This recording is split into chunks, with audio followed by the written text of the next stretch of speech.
Welcome to the Blue Cafe. We offer stories of infidelity, betrayal, and redemption. Please like and subscribe. Cheers. Now, on to today's story. Online Journal Day 194, me and my cousins. So this will be a long one as there is a lot of information to convey. I'll wait to update you guys on me and Amy. That deserves its own update. First on the list, London. She has been keeping me appraised of her situation and we talk from time to time, perhaps more than even me and Bri or Paris, though unlike those two I'm not yet comfortable opening up about my own problems and life, so we tend to just talk about her. At first it kind of felt like she was just kind of dumping her day out on me. In the beginning I kind of felt like a sounding board. But after a while I realized she not only genuinely wanted my advice, but kind of just wanted to let me know how she was doing and prove to me she was trying to do better. London is still single and apparently proud of this fact. Between school and her job, which she is now working for a promotion for, she has been very critical of the men around her and feels like she can't date in Milwaukee. She says she didn't notice how petty and small-minded a lot of the men were. She claims they have no realistic ambitions and are just full of hot air. Everyone has goals, but no one's working toward them, or has any idea how to achieve them. She also says she's become more observant on how guys she finds attractive treat other people and using that as an indication of her worth. She says she wants someone like me, who is smart, considerate, and patient, but isn't some whiny simp or wannabe nice guy who is really a jerk in disguise. I informed her that given my current circumstance, quite a few people would consider me a simp. Which she laughs at. Said she didn't think I'm a simp for trying to work with the woman I fell in love with. She says I work hard to treat people the right way, and because I go out of my way to be good to people, I demand people treat me with respect. If I just accepted being treated any old kind of way, I'd be a simp. I'm not sure I agree with her, but simp is the new favorite term of her generation. So I'm not going to argue. London has been loudly wondering whether or not Amy deserves me. Says that I can certainly do better.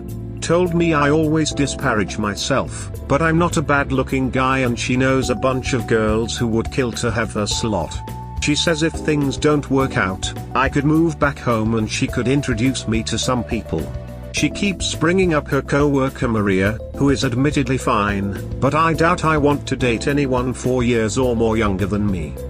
I kind of just sort of ignored this and continued to talk about her.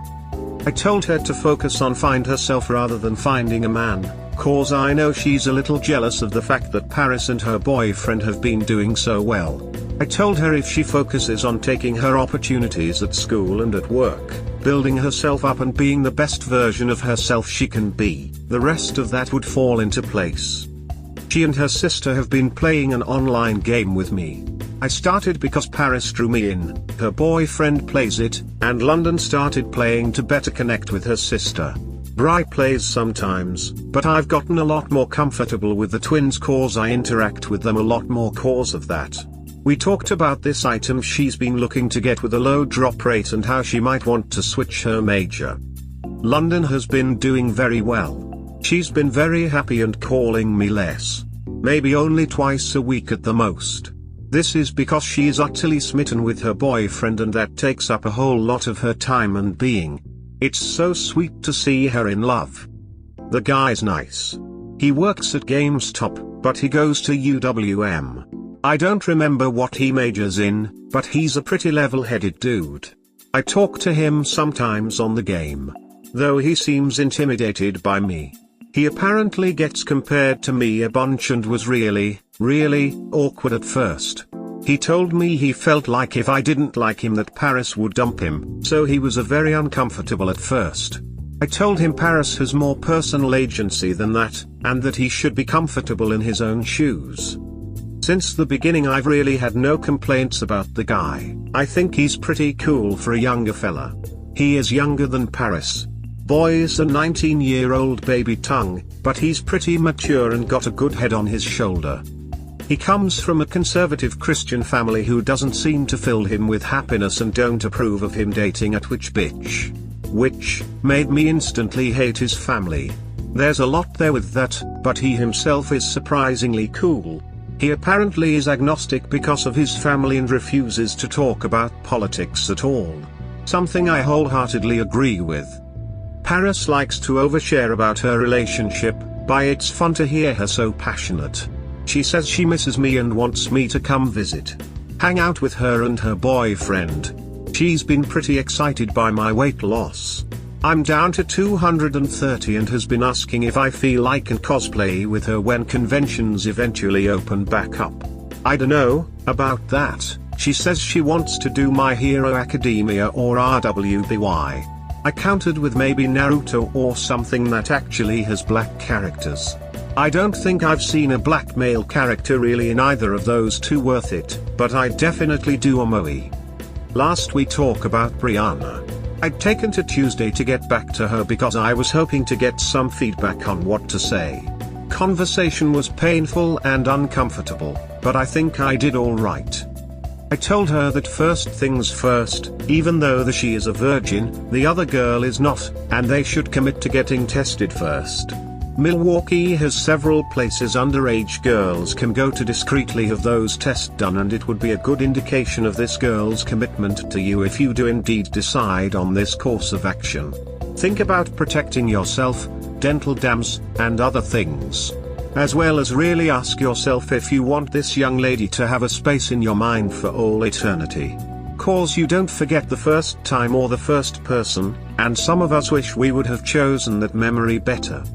It is her decision and hers alone what to do with her body, but to consider all the ramifications and consequences of her actions. To consider whether or not she may want to wait, as she's been with this girl for less than 6 months, though they've known each other for 2 years. I told her the truth. That sex is pleasurable. That it feels good and can be fun. But it comes with a lot of responsibility, and you cannot equate sex and care. Sex doesn't strengthen relationships. It's not a sign of each other's commitment. It's not some big milestone or goal. It's the everyday things that prove you care about someone or that you want to be with them, and never to let anyone use having sex as proof of your devotion. I told her first time and sex in general can be awkward, it's nothing like porn, and sometimes it's embarrassing. I told her that she's gonna be self-conscious, and probably the other girl will be too, and being nervous is normal. No one looks cool doing it their first time, or ever, and she should focus on safety and comfortability. I told her I have no clue the logistic of female sex. I didn't lie. I told her I've watched girl-on-girl porn many times in my life, but I doubt anything I could infer from that would help her. I then asked if she wanted to know anything else, praying she wouldn't ask advice, but unfortunately my life is a series of nut punches. So she asked me about satisfying her partner. I asked if she was talking about toys or marital aids, sounding like an old woman, and she went right into cunnilingus, sounding very impatient with me. She said I knew what she was asking. I did, but I really didn't want to.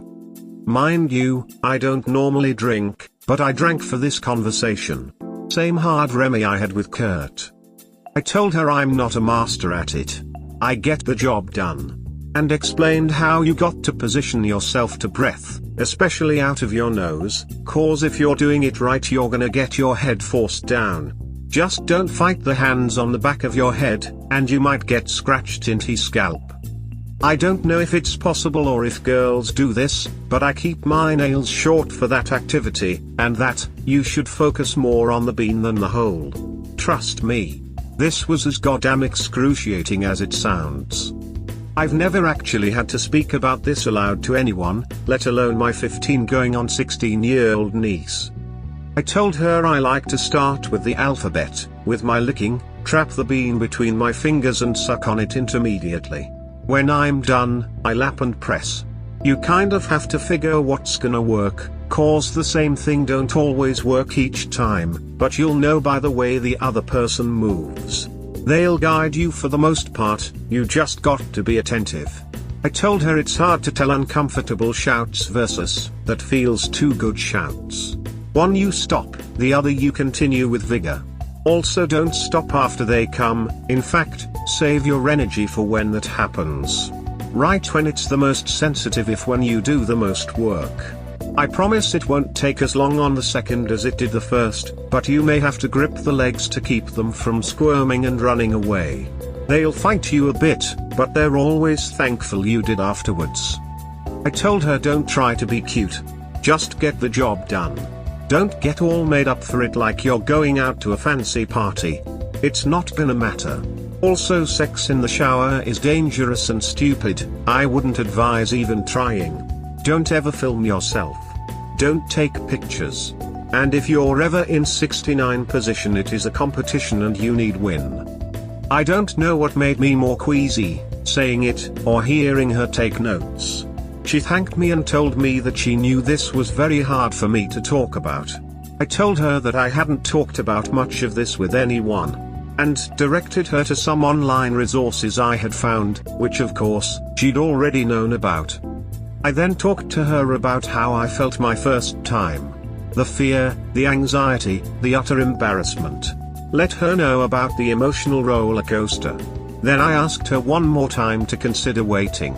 She asked how long and I jokingly said forever, but kind of wasn't joking. I told her to be safe and to be careful and to please consider at least talking to her father or sisters about it. I spoke to both Cooper and Mimi, who just basically told me to be honest, supportive, and stress safety and comfortability. Both were worried about the age of the other girl, who just turned 17 back in May according to Bri. Either way, she was happy for the advice and I was happy to be done with it. She asked if she could talk to me about this if she ever needs to about boys. And I told her that that was going to definitely need to be talked to with her sisters, because that's a little too uncomfortable. She called me a prude and told me she loved me. So that's what's up with my girls, I guess. After a long shower where I cried for my baby's innocence, I got back to the business of deciding how I'm gonna go about her sweet 16 gift. I am maybe really vindictive about this. I haven't forgotten Paris and London and those damn cars. My uncle says she doesn't want him to spend all that money on like a Charger or something. She instead wants a reasonable car and this gaming rig that I'm pricing at like 11,000 with all the shit she seems to want in it. But I'm a bastard, and I'm talking to her dad about getting both an unreasonably cool car and the computer. Me, Dad, Bast, and my uncle are all putting in on the computer and a 2020 Mustang Shelby GT Cobra. Of course I picked the car. I'm having it custom painted too with some body work. Bri has posters of Raleigh Vincent from Gunsmith Cats and been talking about her car since she was little. I cannot afford, well I can, but it would be unreasonable and unresponsible to try to get the girl a 1967 Shelby G500. I've not seen one for less than 300,000. And trust me, that'd really shit on my savings. Like, a good third. I'm not doing that shit, but a 2020 cost only about 82,000. And the work I want done to it will cost less than 2,000 with my guy Rico doing it at his shop. My dad thinks I'm out of my mind, but he's cool to drop 8,000 and Bass dropped 2,000. Cause Bri ain't just my favorite. I'm gonna be putting in like 44,000 and Uncle's gonna cover 20,000. We're gonna make her pay for the rest. Though I'm gonna take care of taxes and her insurance and all that out of my own pocket. The only reason we're gonna make her pay the rest is so she has a monthly bill and learns to take care of it. I think she can handle $240 a month for 3 years. Plus, I'll be paying that monthly bill on auto pay for her, she'll just be paying me each month. But I won't be telling her that. I'll admit I'm being petty here, I want her to have much better than Paris and London got. And I wish I could be there when her dad rolls up in it. With that said, this also means I'm not buying the GTR for myself, which I originally wanted to buy when this whole thing started. I'm instead buying a Subaru WRX with the STI Performance package and having it kitted out. Helping buy my baby's car, and getting my dream car will cost less than GTR. If you want to know, a lot of folks advised me against the GTR. Maintenance costs, how I'm gonna use it and drive it, and the test drive wasn't nearly as fun as the WRX test drive. And to be honest, some of the kits I've seen for the WRX had me leaning that way, especially with the price. Kurtz had some savvy investments on my behalf, so I'm not hurting for money. See what happens when you're not a dick to the man who handles your money tongue. Anyway, so those are the things that are going on with my cousins. And they make me happy. Later I will have to get into the hot mess about my 20 issues with my wife and some other stuff I need to update folks on. I'm also gonna write a nighter that explains exactly why this car thing is important to me. Op, you are my ducking hero.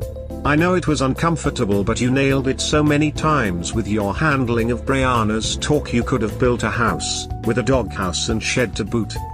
This was literally the most uncomfortable conversation I've ever had in my life, and I've been caught having sex with a girl and having to talk to her father who caught us. This was a million times worse. You got the steen ice. Be careful, Subarus have a habit of blowing head gaskets. Keep an eye on the temp gauge.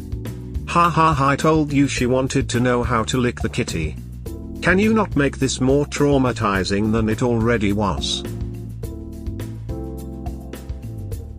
Online Journal Day 195, Smarter Than the Average Teen. So, yesterday I wrote a nighter that got taken down. Specifically, I asked about buying my niece this great car.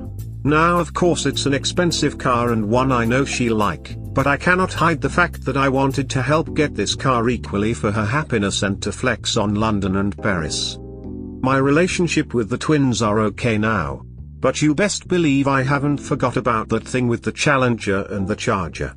It's one of the things I'm still bitter about. Not just because of what happened and what it represents, but what came after. For most of her life Brianna has been the sensible one. She's never asked for much, never been spoiled, and has always watched her sisters and decided she didn't want to be or do that. She's always been an A student. Always taken studies, academics, after-school activities, track, and everything super seriously.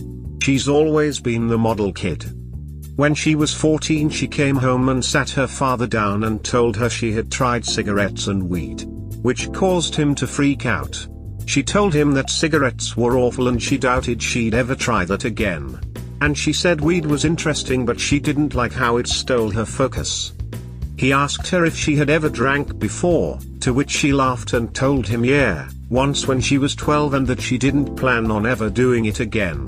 She said she snuck a sip of some beer London had been having with her friends on a sleepover and it was awful. She threw up.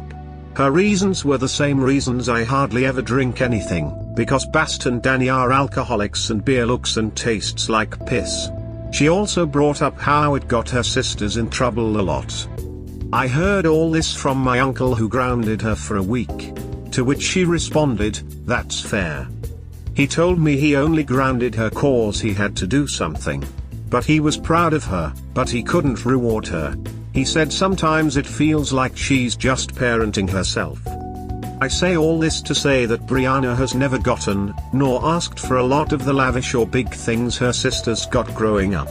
She's incredibly practical, but when you ask her about it, her sisters always come up.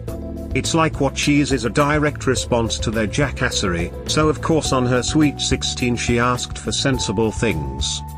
I was determined not to give her anything sensible, thus convincing the guys to help me get her the car. Now everyone on ITA thinks I'm an asshole because half my reason for doing this is to spite London and Paris, because I definitely want to flex on them and give her this amazing car, but mostly I just want her to get the taste of something amazing, cause of all of us, she's the only one that I think deserves it. I didn't get it, my dad made me work for mine. I worked my ass off and eventually bought my first car. My Honda Civic Si 2000.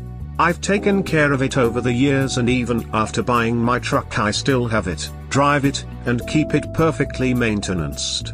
I didn't really feel too sore about having to work for it cause Bast and Danny had to do the same. But later I found out that my uncle backed out on helping us get for better cars, as he promised to match whatever we spent, because Joyce said he should worry about his own girls. Which annoyed the hell out of me when I found out. It's petty, I know, but I didn't really have a huge issue until I saw how unappreciative they were about those brand new cars, and especially how London treated hers.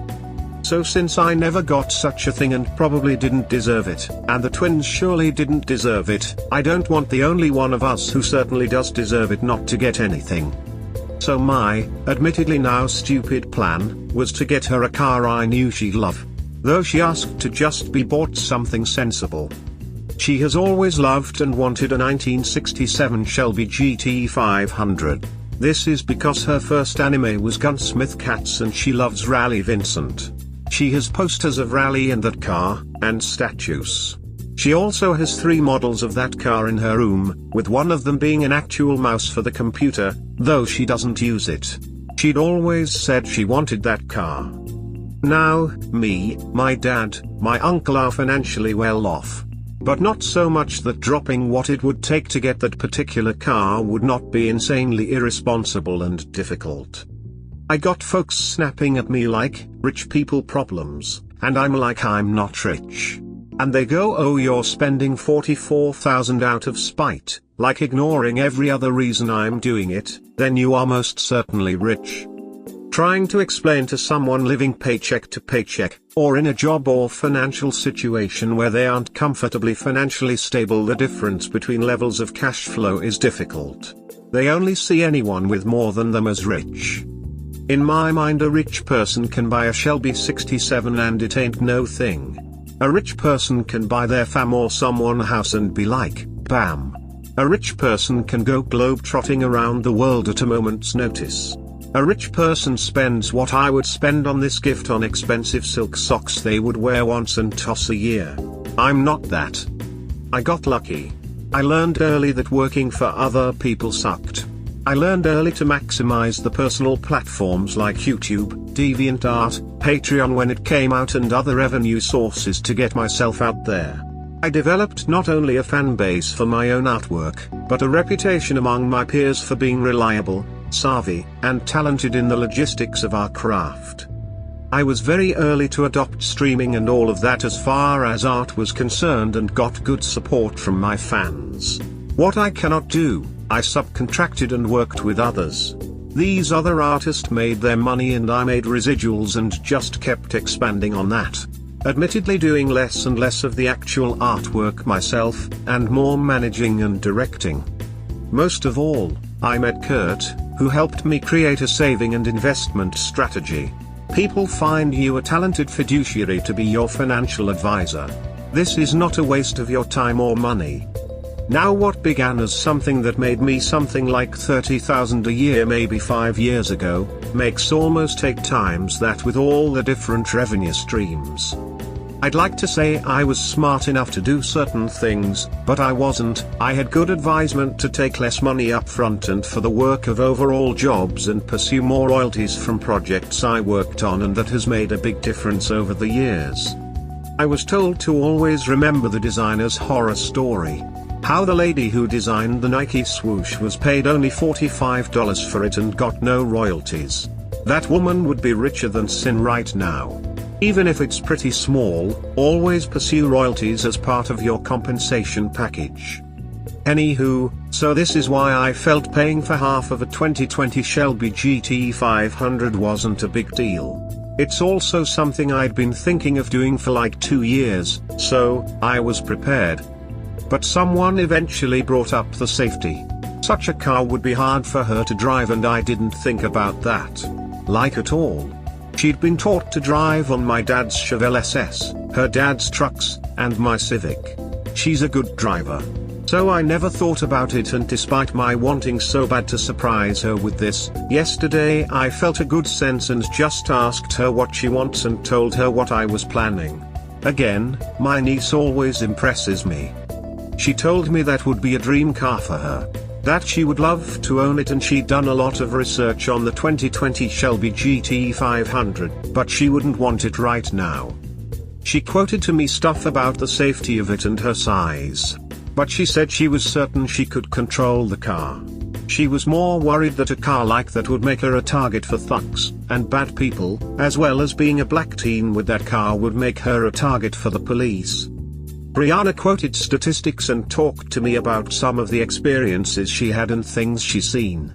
She also told me how apparently folks in Milwaukee are stealing cars and joyriding and crashing them. Something I hadn't heard.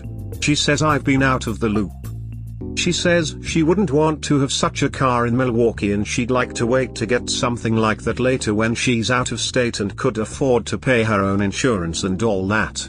I told her my plan with that, and about $240 a month, but she said she'd prefer to get something cheaper and keep saving her money for the future. She countered me by asking me to take half that money and put it in a CD for her and have Kurt invest the rest in her name. She had some stuff she wanted to invest in, but told me that she'd rather have someone who knew what they were doing do the investing. She brought up mutual funds and other things and I really felt like I was talking to a grown-ass woman. I was very happy until the other part of her counter came up. She asked for my baby. She wants my Civic. She says it's the perfect size for her, it's a great car, she already knows how to drive it and I would be forced to drive up there to give it to her so she can actually see me on her birthday. All good reasons. I offered to buy her her own, but she wants mine. And I reluctantly agreed to give it to her. I'm going to have my boy make some alterations for her. But I guess I'll be giving up my Civic. It's smart on her part and a great decision. The dealer for the 2020 will not be happy I'm backing out, but I'll square that with him some other way. I spoke to Bast, Dad, and my uncle, and they're overjoyed. Instead of me just dropping that big chunk of money, we're all putting into the CD and the investments as well as putting down for that monster computer she wants. We're all going to save money over the original plan and Joyce and Mum are happier about this. Mom and Joyce tell me it's about time I had kids of my own. That if I had to pay for daycare, and all that I wouldn't have money to waste on frivolous things. I think I'd just work harder so I could continue to waste my money on shit I like. Either way, I'm so damn proud of Brianna. I got the feeling she's playing chess while the rest of us are playing checkers. I'm glad she's happy, but I'm bummed I won't get to flex on her sisters. Though my Civic can outperform some off-the-lot Challenger or Charger, it's still gonna be a hand-me-down. Oh well, gifts are about the receiver not the gifter. I guess I'll just have to let this one go. Your old vehicle is not a hand-me-down beater in this case, it is a personal memento, a family icon. Especially if it is a sleeper, and not stock. More than that, it is a connection with you. If her asking for advice on other topics was not enough to get through your skull, take it as a compliment, which it most definitely is. She does not feel the need for one-upping her half-sisters, she is more mature than that. She has a great head on her shoulders, not just for a 16-year-old, but any age, cherish and respect that. Wow, she outsmarted you. And got a piece of you, your history, too. You may need to step back and check that you aren't losing your touch. LOL. That is awesome, sir. Been following your story since your second update. Don't often comment, because you're a pretty sensible guy and come up with solutions that work for you. But in this case, I think you're doing the smart thing all the way around. Your Brianna sounds like a very smart and sensible young woman. Wow. What a sharp young lady. What are her plans for college? No doubt she has great potential. Well, unfettered. Like I've said before, love you, dude. But, you just lost your hero status to Brianna. That young woman is awesome. First of all NTA. It's your money and you can spend how you want to. Second, don't think of it as giving away the Civic. You're passing down a legacy to someone you care about and more importantly someone who appreciates it. Third, please secure the car, wheel locks, anti-theft, GPS. Whatever else you can think of so your baby is safe and also Brianna, smirking face, winking face. Am I not taking a recent traffic stop seriously enough? Sometimes, most times, I try to take into account other people's experiences and bias. Most times I operate under the opinion that I don't know shit about nobody I don't know, and have no idea what someone went through to bring them to that point in their day. So, I try not to label folks as racist or bigoted for what could be a single moment of their life where they're just being the worst version of themselves.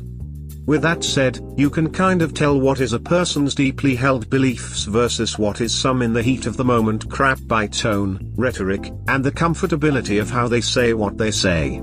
It's not hard.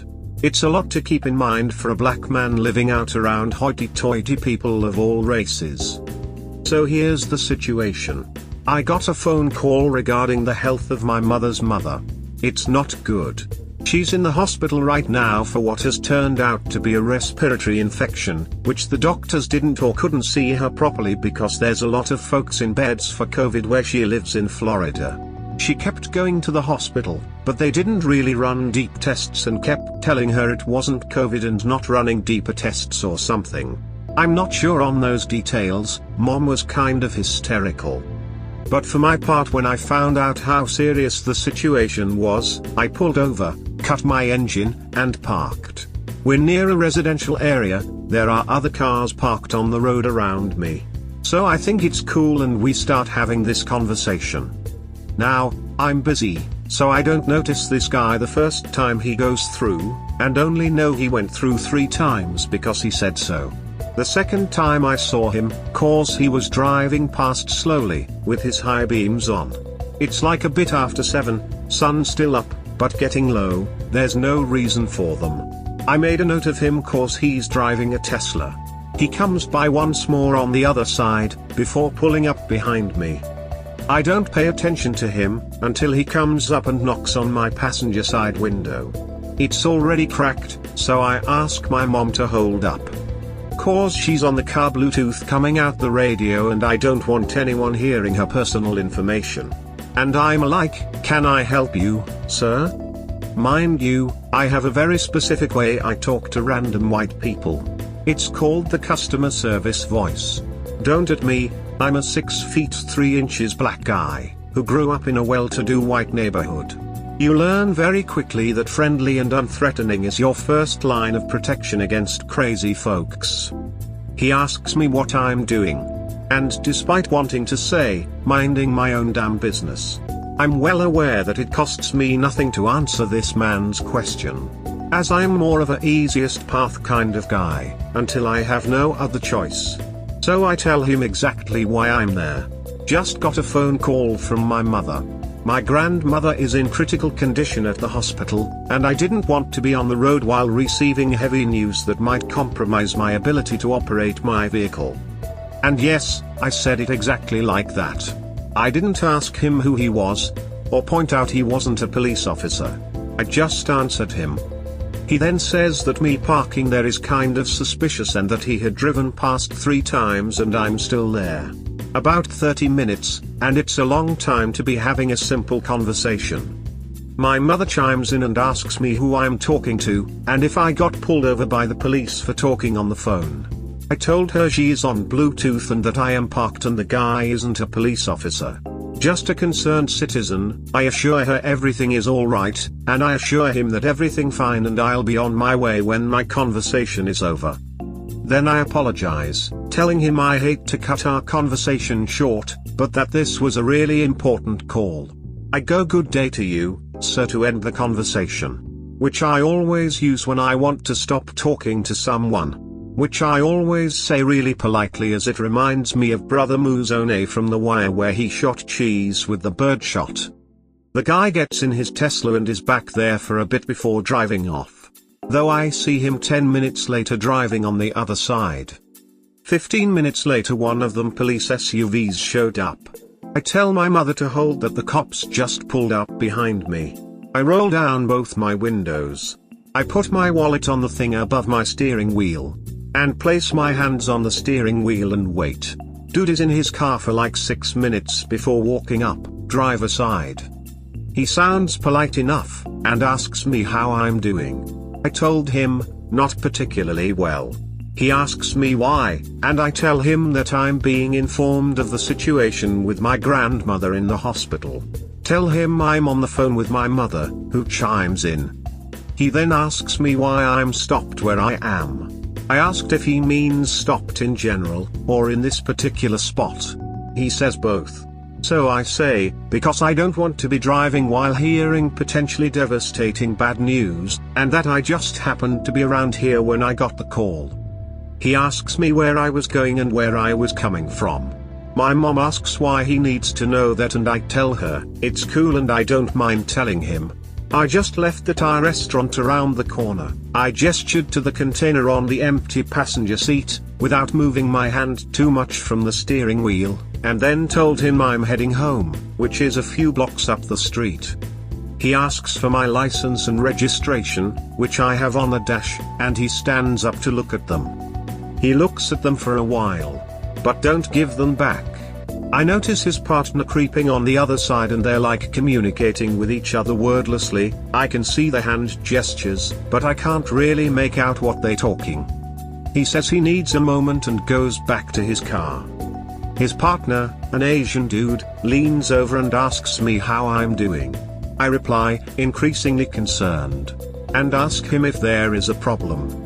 He asks me if I have been out of my vehicle at all, which I replied no, and reiterated what I'm doing. My mother again chimes in, but she sounds a lot more agitated. I told her everything's fine and that I needed to talk to the police. I asked the officer if he minds if I mute my mother. And I gesture to the screen in the middle, cause I'm about to move my hand in his direction. He nods, so I do so, and turn down the volume.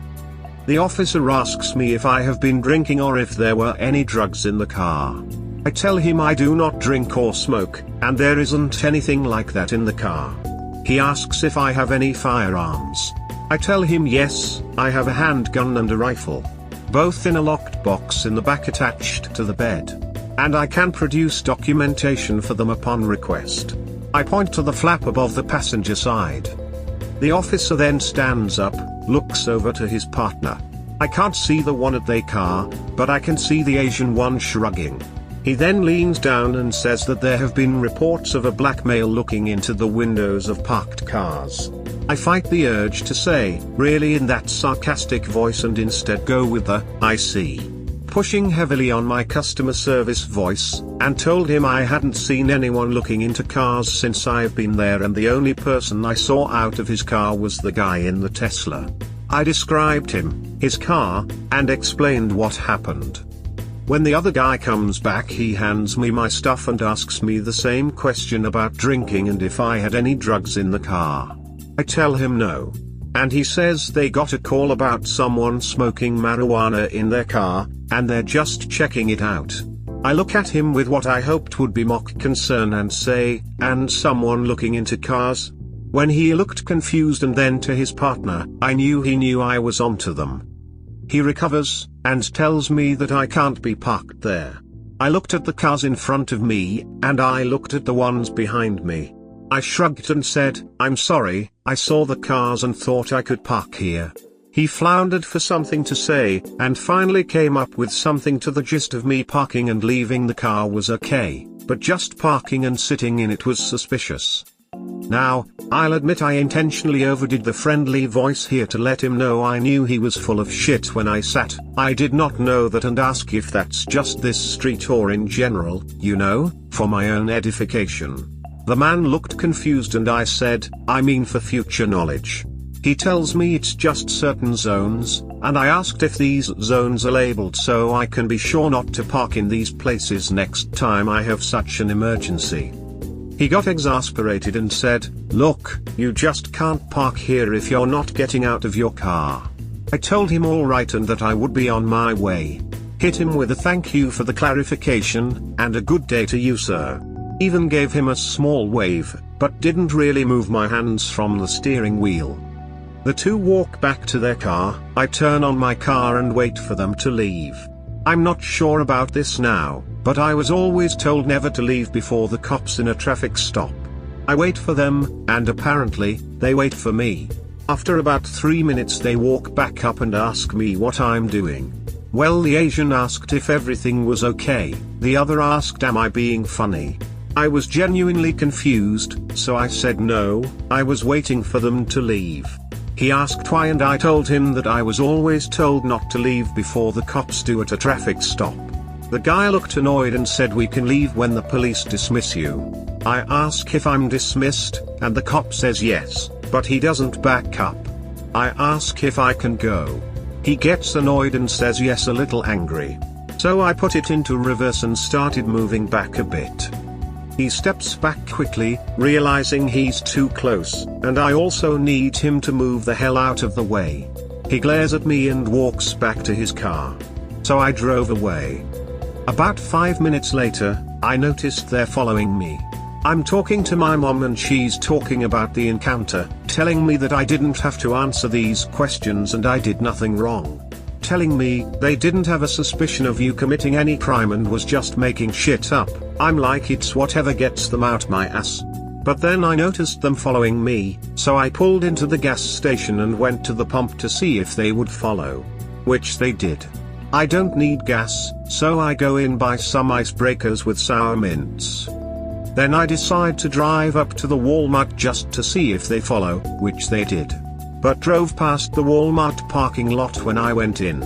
I bought some stuff and when I came out, they were nowhere to be seen. So I just went home. But when I got home, on my street, I saw them again, like right there a few blocks from my house. At first I thought it was a different cop car, but as I drove past I noticed the two dudes and they're just watching me. Which really creeped me the duck out. I know they got my address from my ID, but I wanted to know why the duck they were there. But I wasn't happy to get into another engagement with them. So I just went to my house and went inside. About 30 minutes later I get a knock on the door. There is Diddleduck and Dumbledork. I open the door and call the officer by name, as I have a habit of reading name tags and remembering names and faces. My mom taught me this at a young age because she said it was rude to keep calling your waiter, waiter. Remember faces, read name tags, treat servers like people. So it extends for me to anyone wearing a name tag. They asked me for some standard fare, and then told me they just wanted to see that I got home okay. I say, well, thank you for that, I appreciate your service and time. They didn't say anything after that, just kind of looking around into my house and stuff. I ask if there is anything else. And they comment on my house and ask me what I do for a living. I told them, I'm a freelance designer. They say you are pretty successful. I tell them reasonably. They ask if I live alone. I tell them I live with my wife. They ask what she does for a living. I give them a curious look, and tell them she works for such and such a company. Which makes them get that look on their face like, oh, it's the wife. Which is both offensive and inaccurate. But people respect that company. They thank me for my cooperation and I hit them with the, of course and good day to you, sirs. And they go to the car. They were there from what I can tell for another 5 minutes before driving off. To be honest, I don't know how to feel about this encounter. I was telling my brother Bast and my friend other Doug about this and both were very offended. I was not too offended or off-put at first, I just figured, white male Karen made a call, police just doing their job of making white folks feel safe. But other Doug, who happens to be white, says that was above and beyond, and Bast points out I broke no laws and they had no reason to be harassing me. I didn't really think of it as too serious at the time, but he told me it was super weird for them to not just follow me, but be waiting around my home when I got home. Other Doug wanted me to file a complaint, but me and my brother were like no, because the situation is over and having the police all up in your mix for filing a complaint is no bueno. I don't know, I'm being told I should be a little more offended by all this. I'm just happy the situation didn't escalate. Personally, I take it as a sign that dealing with the police my way works. But Doug's worried that they were trying to find something on me. Which I'm not concerned about because I have nothing on me. So a couple of questions. Was there anything wrong with what the police did? I mean, it's weird, but this kind of thing happens all the time. They get suspicious, they investigate. I know they ain't got no real reason to investigate, but it's what they do. Was it racially motivated? I mean, I believe if I was a white guy in his car, the first white guy wouldn't have paid me much attention, but the police respond to folks calling them. I'm pretty sure white guy called them or someone did it for black while parking. I imagine they ask everyone if they've been drinking and if they got drugs in the car. They didn't ask to search my car, so I'm not annoyed, and they didn't even ask to see my gun information after I told them I had them. So, not too concerned. But my mom, and everyone freaking out that they followed me home and are all up at me cause I'm not too worried about that. I just don't know that I should be worried about that. So I'm asking if I'm underreacting, or if it's not too big a deal now that it's over like I think. I'm sorry if this isn't the place for this question. I can't seem to find a place suited to ask this.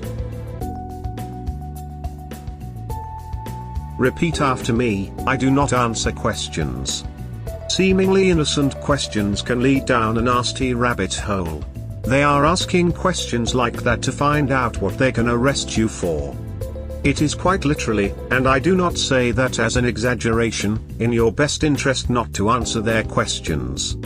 As a fellow black man, I understand the desire to want to appease them so as not to draw undue scrutiny, but my dude, they are going to regardless. Let them fish for their meal, don't serve it up for them. I've had to deal with this a lot given where I live and where I grew up. I try not to get exasperated. I have a few officers in my family and they are the just answer politely and be mindful crowd. So I've always tried to do that. Only once in my life have I ever been cuffed on some BS by a cop, and that was teenager, and that happened to be due to a lying white couple. I was standing with my bike in a parking spot they wanted. I was holding it for the very visible old truck for my boss, and they called the police who made me move. My boss was inside. When the cops came to question me, they moved right into the spot and lied and said I was harassing them. Sat me in the car and everything. My boss had to come down and talk to them, and the couple just got lectured about calling the cops for parking disputes and misusing the police time. Though they got the damn parking spot and no repercussions. The police are a criminal gang, and it is really naive to trust any of them, to trust the law to protect you, or to think that just because you aren't doing anything wrong you're safe. It's going to be hard for you to recognize that if you have a few gang members in your own family, though. I'm well aware of the police's misgiving and issues. It's how to deal with the criminal gang as a black man with a ton to lose over lies and vendettas that's the issue here. I'm actually a bit more informed than you are how petty and vindictive these people can be. I'm just trying to catch on their radar too deeply. And despite being right or wrong, folks who be up in their face about rights and all that need to be prepared to have a fight on their hand. Cause it's gonna take a fight to assert them rights. Spending a night in jail on trumped up charges. Filing a complaint. Being harassed for filing a complaint. Then dealing with the legal battle to get things done is a bit much for me at this time. I dunno, if their actions were more grievous I may have been more offended and went that route. This doesn't seem worth it. Spending a night in jail on trumped up charges. Filing a complaint. Being harassed for filing a complaint. Then dealing with the legal battle to get things done is a bit much for me at this time. I dunno, if their actions were more grievous I may have been more offended and went that route. This doesn't seem worth it. And yet, every single one of those things could have happened, including you going to jail for weeks on trumped up charges, all because you answered what you thought were innocent questions that, while even truthfully answered, implicated you in a crime, or corroborated misinformed or flat out wrong eyewitness information. All because you talked too much. A simple "I'm sorry officer, I don't answer those type of questions," or a "I'm neutral face, officer, but I don't talk about my private life with strangers" is sufficient. The fact that you don't think, "I'm sorry I don't answer those questions," wasn't going to lead to them making some shit up and stealing more time from my life is laughable. I'm sorry bro, I know that shit might be working for y'all, but that shit don't often work for us. I asked if I should be more offended, and I'm thinking I should. But whether or not I made the right decision, I'm home, I'm safe, I'm not arrested. And my family ain't got a legal battle against a corrupt system skewed against me and my people to deal with at this time. That's all I'm looking for, cause they treat your dignity much differently than mine. Yes, inevitably it's your choice what to do in these encounters. What you need to understand is you're damned if you do and you're damned if you don't. You should be incredibly offended by this. Yes, the other thing is if you know the laws in your state and know your rights, you can assert them without being an ass about it. Telling a cop you don't answer questions is not grounds for an arrest. I am not saying that it doesn't happen, but it's not legal grounds. In this instance you didn't even have to produce your identification, as this was not a traffic stop and they didn't have RAS. You lose your rights if you don't exercise them. We all lose our rights because we don't exercise them.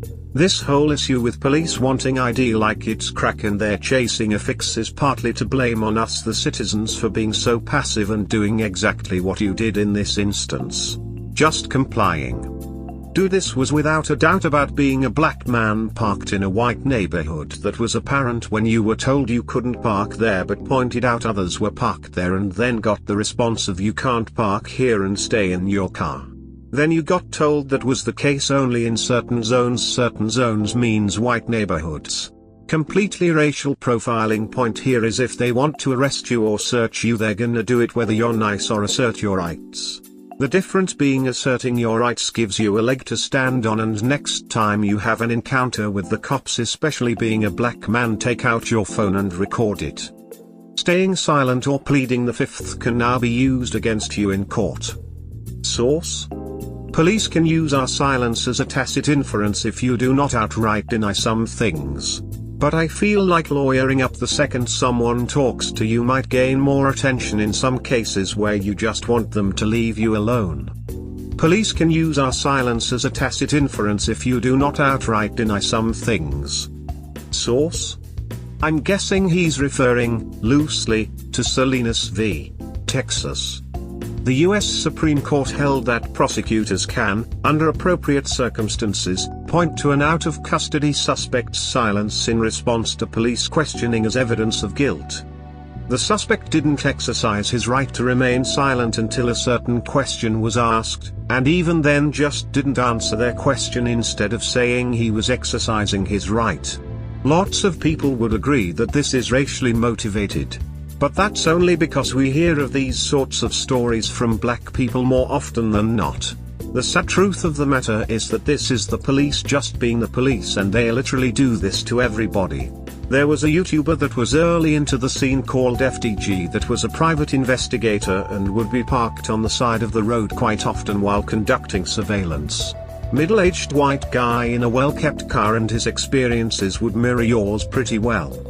There's another one where an old white guy insurance adjuster was parked in his pickup truck on a street waiting for the homeowner or his friend to come by to let him into the house so he can assess the damage and repair cost. Cops hassle and harass him for a good half an hour, basically asking all the questions you did, trying to find something to arrest them on.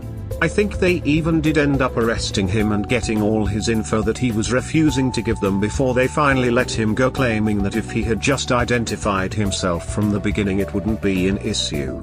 He had every right to be there and they didn't actually suspect him of any crime, and yet they were willing to take him to jail just because he wouldn't answer their questions. Between my hobby and subs like this one, I see 3 or 4 new situations every week of police doing what you posted.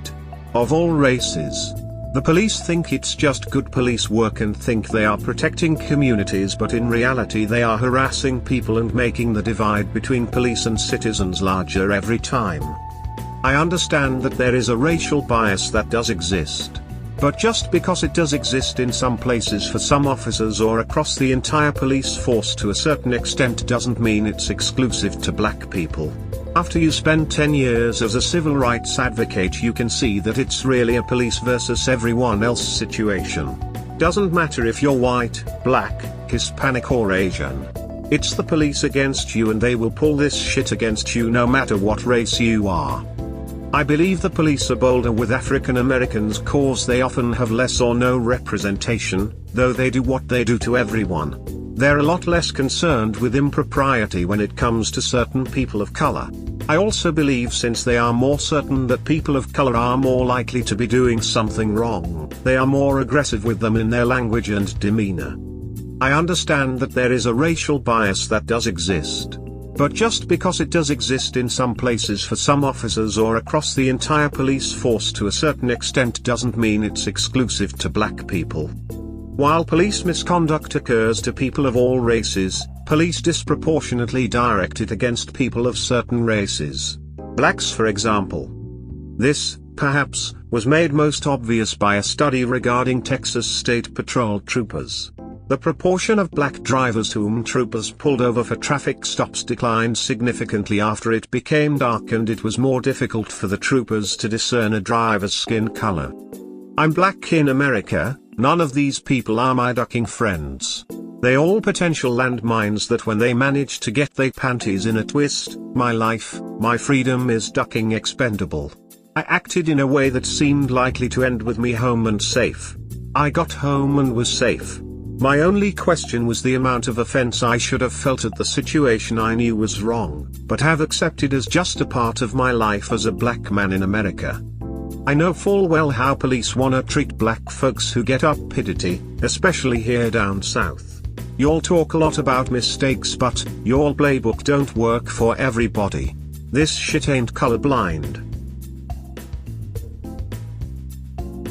We hope you have enjoyed today's episode. Please comment, like and subscribe. Cheers. Have a wonderful day or night, wherever you are.